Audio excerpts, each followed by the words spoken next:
Dah, oke. Belum. Ada play. Asal dulu. Yang play dulu. Bagus aja.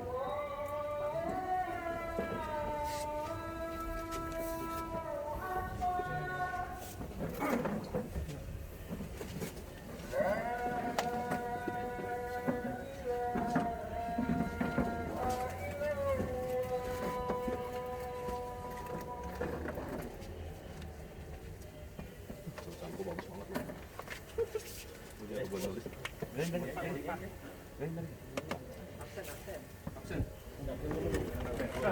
Aja gitu gua. Nggak dapat ini. Souvenir.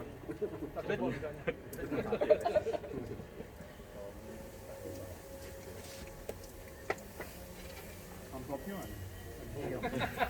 Transfer aja kok. Transfer ya. Berarti kawinan yang masuk. Iya, masukin nih kok. Oke. Silakan. Oke. Selamat sore teman-teman semuanya. Thank you atas waktunya. Jadi pada sore kesempatan ini sebelum kita mulai mungkin kita buka dalam doa dulu kali ya. Jadi doa menurut kepercayaan masing-masing, doa saya akan pimpin secara Kristiani. Oke. Selamat sore Bapak di surga, terima kasih karena Engkau telah mengumpulkan kami semua di tempat ini. Sebentar kami ingin mulai rapat, pengesahan ADART, susunan pengurus dan lain sebagainya. Tuhan yang pimpin, satukan ide, pemikiran kami sehingga kami dapat menyampaikan dengan hikmat dan tidak mementingkan diri kami sendiri, tapi tujuan rapat ini adalah untuk kepentingan bersama warga. Terima kasih Bapak, kau yang juga berkati, mungkin ada beberapa teman kita yang belum bisa hadir di sini, kau yang tetap lindungi jikalau mereka ada halangan, semoga mereka dapat menjalankan aktivitasnya dan memang mereka percaya suara mereka akan diwakilkan oleh kita yang hadir di sini. Terima kasih Tuhan, kau yang berkati sampai rapat ini selesai dari awal, pertengahan hingga akhir. Terima kasih dalam nama Tuhan Yesus kami berdoa. Amin. Oke, mungkin sebelum dimulai mungkin ada dua kata dulu nih dari penanggung jawab kita Bang Supri. Selamat sore semuanya rekan-rekan yang udah berkenan hadir di kesempatan hari ini. Ya kembali lagi di sini kita kumpul buat kepentingan bersama ya, bukan buat kepentingan pribadi. Jadi kita kumpul di sini buat beberapa poin yang akan dibahas. Saya minta jangan sampai ada kegaduhan. Ketika ada yang kurang berkenan, bisa mengangkat tangannya, memberi masukan usul ide apapun secara bergantian.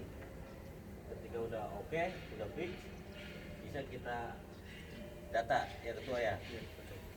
Mungkin ada pun yang akan dibahas di sini mengenai peresmian ketua kepengurusan, di mana pemilihannya kan bisa melalui digital ya, dan tentu dapat dipertanggungjawabkan nama politik sendiri, cara pemilihan siapa, mungkin seperti apa bisa dipertanggungjawabkan.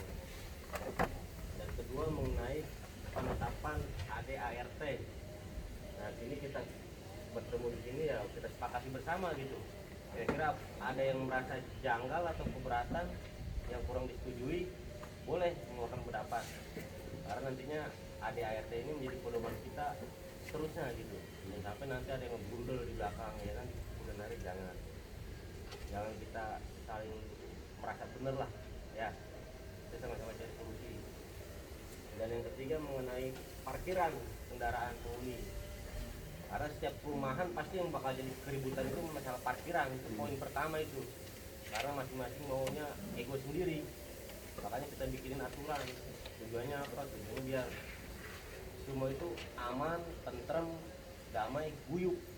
Ya, nggak ada yang pengen menang sendiri, nggak ada. Makanya kita buat aturan.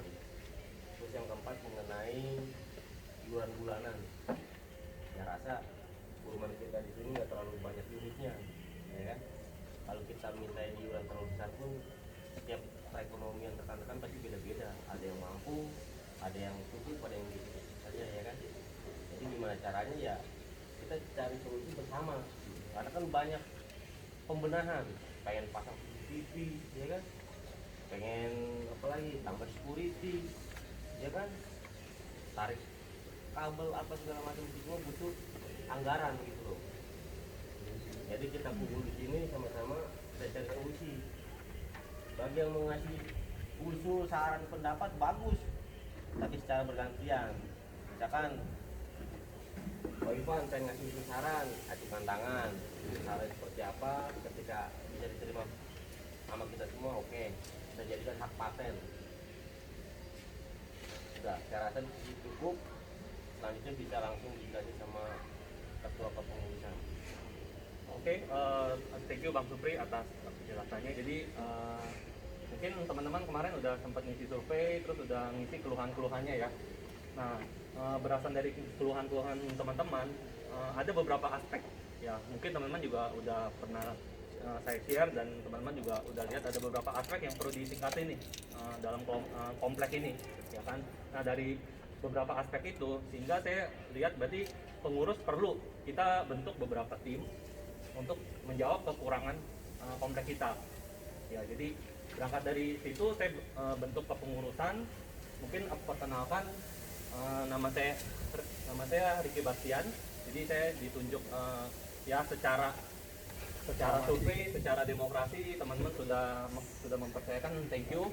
Dan saya di sini bukan dalam artian saya yang paling berkuasa, enggak gitu. Jadi teman-teman justru di sini punya wadah. Jadi pengurus ini dibentuk supaya teman-teman kalau misalnya ada keluhan apa boleh langsung disampaikan ke pengurus gitu. Jadi pengurus ini nggak lebih tinggi dari kalian dan nggak lebih rendah juga. Jadi kita sejajar gitu. Jadi teman-teman kalau memang ada keluhan apa langsung disampaikan aja.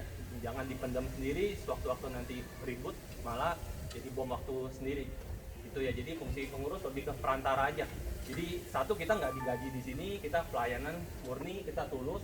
Karena kalau komplek ini nggak diurus sayang gitu ya. Nah, jadi di sini saya sebagai ketua, di sebelah kiri saya ada Ko Jonathan ya sebagai bendahara, di belakang ada Ko Patrick. Nah, Ko Patrick sebagai sekretaris. Nah, terus ada 2 tambahan bidang. Jadi 2 tambahan bidang ini adalah yang sesuai di survei ya. Pertama, keamanan, ketertiban, kebersihan itu sangat perlu kan. Jadi kemarin pas udah ngisi survei itu sangat kurang dan perlu ditingkatin nih. Nah, itu koordinator divisinya Ko Daniel. Ya, dipegang Ko Daniel. Lalu ada setelah saya lihat ada masalah pembangunan sarana prasarana. Kayak contoh kita sekarang meeting ini kan kita perlu tempat dong, iya nggak? Nah, kalau kayak gini apakah kita selamanya mau seperti ini, nanti misalkan hujan, panas kan nggak nyaman kan? Dan lain sebagainya, banyak banget PR kita sarana prasarana harus ditingkatin. Sehingga divisi pembangunan, terus ada divisi penghijauan sama divisi sosial. Itu saya jadi satu koordinator divisi Ko Andi, silakan Ko. Gitu ya.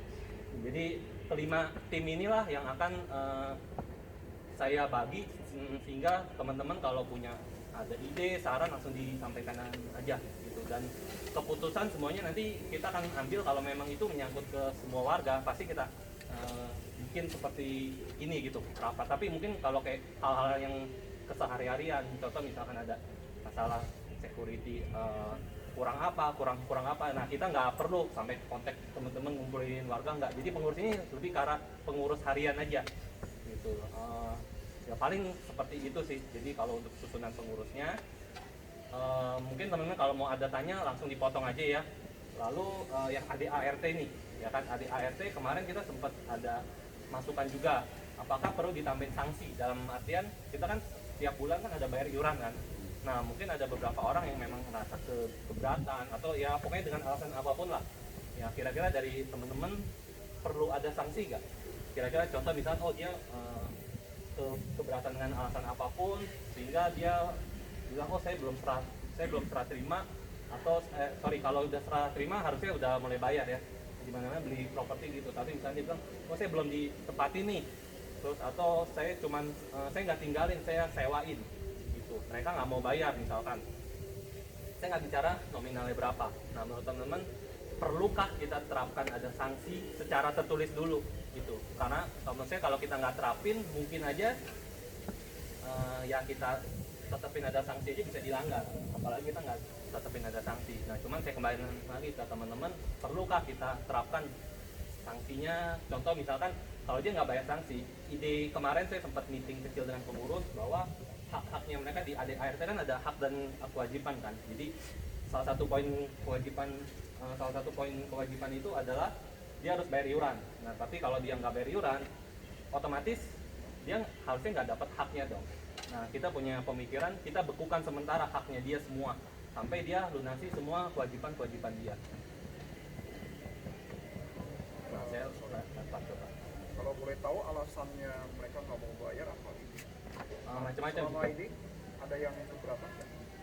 Ada satu karena belum ditinggalin. Oke. Terus dia bandingin dengan Cengkareng residen misalkan, atau bandingin dengan yang mana lah yang gitu. Jadi Tahu saya ya, kita mesti harus jelasin ke dia, pos ini kan berjalan terus. Tidak mungkin kalau saya nggak tinggal, terus gajinya security itu nggak dibayar, kalau saya dibayar, ya semua mesti harus dibayar. Kalau misalnya rusak rumahnya, propertinya, nah itu kita mesti harus jelasin ke dia, karena posnya itu tetap berjalan. Dan kalau Perawatan juga jalan terus. soal sewa, ya ada baiknya itu mereka itu bayar di depan. Nah, jadi artinya misalnya orang ini sewakan ke nah itu charge-nya ke siapa? Ke pemiliknya atau penyewanya? Nah ujung-ujungnya nanti kan mereka kan bicara sendiri kan soal biaya lingkungan kan. Maksud saya untuk menghindari konflik di ke depan yang mungkin penyewanya 6 bulan pergi kabur ya kan bisa terjadi kan. Nah itu ada baiknya itu kita minta di depan, kita charge-nya di depan. Jadi konsekuensinya ya nggak ada konflik. Mereka mau tinggal 6 bulan kayak mau seperti apa kayak, ya itu tetap berjalan seperti biasa. Atau misalnya kalau misalnya terlalu berat bisa 3 bulan sampai 6 bulan. Nah, sewaktu mau periodenya habis kita udah tagih duluan. Itu misalnya 3 sampai 6 bulan duluan ke depan gitu. Nah, jadi selama waktu itu kan masih ada konsolidasi kan, jadi bisa kita cari solusinya seperti apa. Jadi kalau misalnya orang yang keberatan bayar itu ya kita mesti jelasin ke dia. Semua biaya itu kan tetap berjalan, ya kan? Tidak mungkin, oh dia nggak tinggal, terus keamanan komplek ini, ya benar, propertinya dia bagaimana? Siapa yang jaga? Ujung-ujungnya security kan. Jadi mau nggak mau ya dia tetap mesti harus bayar. Nah sanksinya berupa apa ya tergantung. Biasanya sih memang ada sanksinya sih ya kalau misalnya dia menolak bayar ya. Biasanya sih begitu. Apa sanksi komunikasi itu? Paling gampang itu persentase admin ya. Maksudnya dia bayar dendanya ya, denda admin ya. Karena itu nanti kan baliknya kan ke kas lagi. oh maksud kalau yang vendor jadi ada bunga lah. Jadi contoh Ya, misalnya gitu. telat bayar per 1 bulan denda 10% gitu ya. Ya itu akan menambah kasnya lagi. Nah, berapa persen misalnya 5% atau 10% ya nanti bicarakan aja. Maunya Manfaatnya seperti apa. balik ke semuanya kan. Ya balik lagi nanti kan sosial lah. uang itu kan pasti balik ke kas lagi. Iya. Bukan satu orang yang terima kan. Nah ujung-ujungnya ya semua orang bisa menambah uang kas, jadi pembangunan itu lebih cepat. Karena kita butuh yang sekarang kita bayarkan itu jauh. Iya.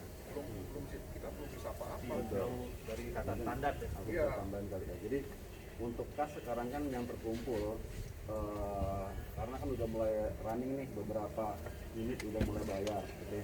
Nah, yang terkumpul sekarang 12.450, oke. Dengan metode sekarang. Nah, jadi kita kan tahu sama-sama. Ini kita punya developer kan sebentar lagi kan udah serah terima nih. Mungkin nggak sampai setahun udah serah terima, mungkin ya. Nah, artinya apa? Artinya ada banyak hal yang harus kita, yang Koko bilang sampaikan tadi. Contoh kita bicara keamanan security aja deh, yang paling gampang ya. Nah, tadi kita ngomong sama Bang Supri, idealnya sih 4 gitu. Nah, kalau kita bicara 4, 2,5 juta satu orang. Kali 4 udah 10 juta. Jadi belum lagi intensif kayak kita mau yang sampah dan lain segala macam itu kan butuh dana juga. Nah, kita hitung-hitung itu lebih kurang 15 juta. 15 juta sampai 17 juta. Oke, sementara kas yang kumpul setiap bulan 12.450. Nah, kalau misal ada 1-2 warga nggak bayar, udah pasti nggak nutup dengan kos sekarang. Yang sekarang bayar semua aja nggak nutup, apalagi nggak mau bayar. Nah ini yang perlu kita, maksudnya kita bijak sama-sama untuk menyikapi hal itu, karena perumahan kita butuh dana. Ya, belum lagi proses pembangunan dan lain-lain. Oke, ini untuk bayar keamanan security aja loh, belum pengembangan. Jadi ya kita meeting di sini untuk bahas itu, karena kan kita bicara uang kan sensitif sekali kan. Oke, jujur aja saya juga nggak mau jadi debt collector nanti berkali-kali nggak kumpul transfer gitu loh. Jadi kesannya gimana gitu. Saya pun jadi nggak enak jadinya. Oke, saya tiap coba ngomong belum, WA belum, telepon belum, ini harus bagaimana gitu. Nah ini sepertinya ya butuh sanksi. Oke, jadi konsekuensinya kalau misalnya kayak saya nih contoh, kadang-kadang saya pun suka telat untuk bayar RT, tapi dia WA atau dia WA pasti saya transfer langsung. Oke, dengan kata Bu maaf saya lupa, udah beres gitu loh. Jadi mohon kerjasamanya para warga untuk itu, karena uang ini ya butuh untuk pembangunan kita. Ya, yang paling penting security tadi lah. Itu sih tambahan dari saya. Sebelum Ya. lanjut lagi, kalau ini yang hadir sudah mewakili semua blok belum ya? Tentunya nanti yang blok area yang ada ke jalan sama yang di dalam, kan kemarin sempat ada salib ini lah antara blok yang menghadap ke jalan sama yang di dalam, masalah dari keamanan atau nanti fasilitas itu. Yang blok depan ada yang datang kan? Mungkin kalau tadi ya, Nanti aja. Jadi kalau bisa yang ke depan ada apa sampai kalian. Masih ya kan tahu ya kan kita baik di dalam maupun di luar. Misalnya kita membeli aqua, satu aqua itu dari kita tahu bahwa aqua itu kita dapatkan adalah airnya kita tahu selesai hilang gitu kan. Nah, sama seperti hal yang depan gitu kan. Memang kemarin saya membandingkan dengan ada presiden kenapa sekarang itu kita juga lebih jelas gitu. Kita tahu lah itu memang lebih sedikit gitu. Nah, jadi itu kalau dilihat lagi kita yang depan dibandingkan di dalam itu otomatis uang yang kita bayarkan atau yang barisan depan bayarkan itu manfaat yang kami dapatkan itu tidak sebesar yang di dalam. Kita harus fair memikirkannya seperti itu. Nggak boleh bilang bahwa di depan pasti dapat semua, tapi kita harus jujur di dalam hati kita. Contoh yang paling mudah adalah bila tamu masuk. Yang pertama menerima manfaat adalah yang di dalam, ya kan? Pasti mereka dapat kartu tamu. Kami yang di luar nggak ada yang tahu kan sampai saat ini. Siapa yang tahu itu tamu? Siapa yang tahu itu musuh? Nggak ada yang tahu, hanya kami yang tahu di depan gitu kan. Pemasangan CCTV, oke lah, saya setuju. Cuman pertanyaannya memasang di mana? Sampai saat ini pun kan kalau kita lihat dia punya grafik bangunan ini, artinya bahwa mau taruh di ujung sini juga kita juga harus minta izin dulu sama yang punya rumah kan, belum narik kabel ya kan. Mau taruh di ujung sana sama seperti itu, narik kabelnya gimana? Security-nya sekarang kita ngomong, security-nya apakah jalan terus? Selama saya berapa hari di sini, sebelumnya rumahnya sebenarnya dekat. Cuman berapa hari di sini karena lagi proses pembangunan di depan, saya lagi pasang keramik. Saya hampir katakan saya nggak pernah ngelihat, ya kalau jujur ya, saya nggak pernah ngelihat security keliling gitu ke depan gitu kan. Sedangkan security di sini paling enak untuk di dalam gitu kan. Kami yang depan ya gak ada yang peduli gitu kan. Mau bilang kan kecolongan ya terserah gitu, yang penting kalian bayar. Nggak bisa seperti itu. Maksud saya itu adalah ketika kami membayar yang di depan, kami juga mendapatkan manfaat yang sama seperti yang di dalam gitu. Jangan kami dituntut bayar dengan hal yang sama, dengan jumlah yang sama, tapi kami mendapatkan manfaat yang tidak seimbang. Unequalnya terjadi di sini sebenarnya. Nah itulah sebenarnya keberatan saya sebenarnya, tidak ada equalnya dengan kami yang di depan gitu. Kalau misal ada equal, nggak apa-apa gitu. Saya jawab ya Pak, Iya. untuk mengenai security. Kebetulan di sini harus perlu diketahui security kita dua orang itu masih di bawah naungan developer. Saya ngerti. Nah, kita pun memberikan inisiatif ke mereka, ya Pak ya, agar mereka mau ikut bantu menjaga keamanan kita. Dan akhirnya kan setelah ada warga yang komentar ya mengenai patroli, akhirnya kita udah atur jam patroli mereka. Jadi kan satu shift per 3 jam mereka patroli, jam 1, jam 3 dan jam 5 atau jam 6. Jadi yang kedepannya kita terus perbaikan terus. Saya senang kalau ada warga yang kritis, yang komentar kayak gini, senang buat masukan itu, karena saya senang, saya terima gitu. Terus kita kembalikan lagi yang dua anggota itu masih semua kita pun belum bisa mengpress mereka dan lupa, kecuali kalau memang udah dibawa nawan ke pengurusan langsung, nah kita doktrinalis mereka untuk mengenai masalah keamanan.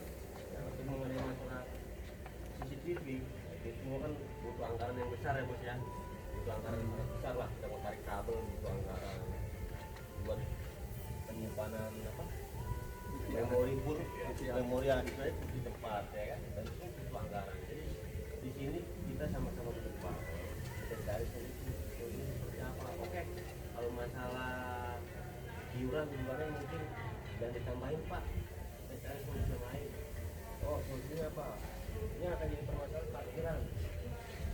Kalau kita nggak bikin kebijakan peraturan masalah parkiran, manusia itu punya hak asasi yang punya duit, punya mobil 10, sah-sah aja dong, hak asasi manusia ya kan. Tapi kalau kita bikinin aturan satu rumah wajib satu mobil, kalau satu rumah punya mobil kita kenakan cas berapa persen, misalkan mobil yang ketiga berapa persen. Jadi kita kembali untuk memasukkan uang kas kita. Itu semua butuh anggaran. Jadi kalau kita pengen ini itu tapi kita sendiri belum ada kesadarannya, nggak akan tercapai. Jadi semua pasti pengennya tinggal di lingkungan yang aman, nyaman, nggak ada masalah ya. Itu butuh kesadaran dari kita bersama. Contoh kayak keamanan. Udah kita jadi patokan tanggung jawab security. Ya. Ini tanggung jawab kita bersama. Kita udah buatkan aturan. Waktu informasi ini harap kaca dibuka, pasang stiker penghuni, lampu dimatikan. Ternyata satu bukti masih ada yang nggak buka kaca, lampunya nggak dimatikan, masih terkesan kue. Jadi saya di sini minta, kalau emang pengen aman, nyaman, tentrem, nggak ada masalah, ayo kita ada masalah, kita cari solusinya bareng-bareng. Jadi kita di sini nggak ada yang merasa pinter, nggak ada yang merasa sempurna, nggak ada. Kayak saya pun walaupun saya anggota, saya masih ada kekurangan. Ada kekurangan di keamanan, koleksi saya. Ya, sekarang kita cari solusi. Intinya buat penambahan uang kas. Jadi gimana caranya? Apa mau ditambahkan gimana ya? Apa kita mau gunakan dengan cara yang lain? Kita gunakan tes parkiran kendaraan atau apa? Ya kesepakatan bersama. Dan sampai tiba-tiba nanti ada kesan bahasanya pemerasan. Ini menjadi jangan. Coba kita sepakati bersama mengenai masalah nominalnya berapa, caranya gimana. Yuk kita percaya sama-sama. Ada saya bilang kalau ada yang punya ide, usul, saran, monggo ganti-gantian, kasih tangan. Ke depan ini mau seperti apa? Karena tanpa disadari developer ini selesai. Jangan sampai begitu developer selesai kita baru persiapan. Siap. Itu kan namanya kita terlambat. Gitu. Itu dari sekarang ini harus kita siapin. Rencana ke depan kita mau bangun apa, mau bikin apa, nah, kita harus cari solusi nih. Anggarannya dari mana? Kali ada usul saran pendapat mengenai masalah untuk penambahan untuk pemasukan uang kas. Oke, mungkin saya udah dapat poinnya dari Pak Hadi. Jadi terjadi ketidak apa yang dia keluarin dengan benefit yang dia dapat adalah nggak setara kan. Ya. Kan itu saya paham. Jadi memang di sini kita nggak bisa langsung putusin solusinya seperti apa. Nanti kita bikin bareng-bareng kali ya. Maunya seperti apa. Nah, tapi kita pengurus, oke, kita punya program kerja nih. Ya, mungkin saya langsung share aja kali ya. Nah, itu udah saya share di grup, teman-teman bisa cek handphone masing-masing. Jadi yang tadi berangkat dari beberapa aspek ya. Jadi di situ ada aspek-aspek yang perlu kita tingkatin, yang membutuhkan uang nih. Karena kita nggak pungkiri ada beberapa program kerja yang kita berkaitan dengan uang. Nah, dari aspek keamanan, kebersihan, penghijauan itu saya golongin ke skala prioritas. Jadi ada yang sangat penting sama normal. Nah, bedanya apa? Kalau sangat penting itu berarti harus direalisasikan segera nih karena urgent berkaitan dengan keamanan, keselamatan kita. Ya, khususnya adalah buat CCTV. Nah, rencana kita tahap 1 itu adalah yang area yang depan. Ya, karena depan itu kan garda pertama masuk itu kita rencanakan harus dalam waktu dekat. Nah, setelah itu terrealisasi, baru CCTV di tahap yang kedua. Udah ya. Nah, jadi prioritas utama kita sebenarnya dari pengurus kemarin kita prioritaskan CCTV dulu, tahap 1, tahap 2. Jadi tahap 1 di depan, tahap 2 mulai di dalam. Oke, nah setelah itu selesai, rencana mungkin kalau memang kita dananya cukup, ya entah itu sebelum serah terima developer atau setelah serah terima developer, kita mungkin bisa tambah 1 security dengan harapan dana kita tercukupi, karena yang seperti Pak Hadi bilang, security aja jarang kontrol gitu kan ya. Kita juga harus memaklumi karena masih ada campur tangan developer, dan jujur sebenarnya yang kita atur cuma 1 security, si Bang Roman doang. Nah, yang 2 security itu masih pegangan developer, walaupun kita ada sedikit kasih kontribusi dengan harapan mereka selain jagain proyek ya mereka punya tanggung jawab juga nih buat mengamankan sisi bagian dalam. Lalu berikutnya prioritas yang penting soal kebersihan. Banyak dikomplain juga soal kebersihan, sampah berserakan di mana-mana, terus daun-daun kayak sekarang sering masuk ke dalam rumah ya kan, terus debu-debu, dan banyak keluhan soal sampah kadang lebih dari 2 hari sekali baru diangkut, jadi sampah udah numpuk semua dan gak teratur gitu. Jadi mungkin kita bisa bikin ada 1 sistem sampah terpusat di beberapa titik, mungkin satu blok mungkin ada tiap blok ada satu, sehingga sampahnya juga nggak berserakan, ketika ngambil tukang sampah juga enak, cepat gitu. Nah, tapi kendalanya adalah kebersihan kita nggak bisa ngatur langsung. Kenapa? Karena kita belum bentuk RT, kita masih nebeng yang di belakang. Jadi teman-teman kan setiap bulan bayar tuh 50.000 buat sampah, 20.000 kan buat yang apa? Buat yang kegiatan mereka lah pokoknya kan. Gitu. Jadi planningnya ini mungkin kalau memang kita bisa bentuk RT cepat, ya ini kita bisa kelola secara sendiri. Gitu. Terus Tapi untuk tempat sampahnya kan bisa dimulai kan? nah kalau tempat sampah Titiknya itu ya? Iya, titiknya sebenarnya kita bisa paralel sih. Tinggal teman-teman mau usulannya, mau bentuknya seperti apa, tong besar kita beli apa kita bikin, nanti ya saya lempar aja. Terus sama ada segi penghijauan ya, contohnya tempat kita sekarang lah ya. Karena ada usulan dulu marketing sempat janjiin mau bikin apa, taman, tempat berkumpul, tempat bermain, cuman katanya kan nggak jadi.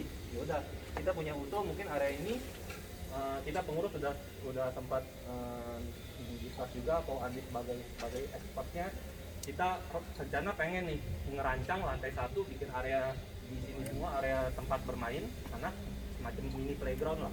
Lantai 2 baru bikin area buat kumpul gitu. Jadi total ada 2 lantai. Sama terakhir itu revitalisasi pepohonan ya, kayak mungkin ada pohon-pohon yang nggak terawat, terus mungkin area hijaunya juga kurang. Itu kita cari sama-sama. Nah, semuanya itu kita butuh dana, teman-teman bisa lihat di sampingnya. Jadi kurang lebih itu estimasi biaya itu secara gambaran kasar itu masih bisa berubah, sangat dinamis, tergantung teman-teman nanti konsepnya mau seperti apa. Tapi kita dari pengurus sudah ada semacam master plan-nya lah ya, master plan-nya, rancangannya mau seperti apa. Nah, kurang lebih program kerjanya seperti itu sih gitu.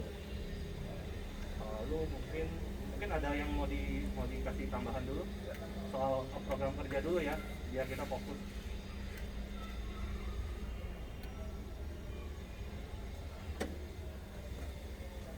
Kalau nggak ada, saya share soal